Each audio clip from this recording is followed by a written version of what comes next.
కొడుతున్నారు కనబడుతుంది మీకు. పూర్వం అక్కడ చెట్టు ఉండేది, ఆ చెట్టుకి రాళ్ళతో కొట్టేవారు భక్తులందరూ.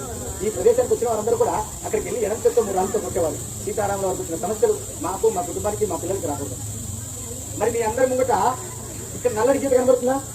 మీరు దిచ్చి మీద ఉన్న వారందరూ కూడా ఇక్కడికి వచ్చారు చూడండి సార్. స్వామివారు కూర్చున్న సింహాసనం కానుంచి ఆ నదిలోంచి ఆ చివరి వరకు ఉంటుంది. శ్రీరామచంద్రమూర్తి వారు నడుముకు చుట్టుకొని ఉదాహరణకు వేసుకున్నటువంటి ఉత్తర్యం పైపంచం అంటారు. ఇక్కడ పూలదండ వేసి కనబడుతుందా? ఈ 5 రోజులు శ్రీరామచంద్రమూర్తి వారు, సీతమ్మ వారి కోసం లక్ష్మణ స్వామి వారు ఈయలంతా తిరిగి పళ్ళు, పలరాలు, ఇసుకూరు, కందమూల పళ్ళని కూడా ఒక ఆటలో వచ్చుకునేవారు. అవి తీసుకొచ్చిన వాళ్ళు ఈ రాతి మీద పెడితే ఈ రాయినే పల్లెంగా తీసుకొని శ్రీరామచంద్రమూర్తి వారు, సీతమ్మ వారు కలిసి భోజనం చేసేవారు. ఇది శ్రీరామచంద్రమూర్తి వారు తిన్న రాతి పళ్ళం.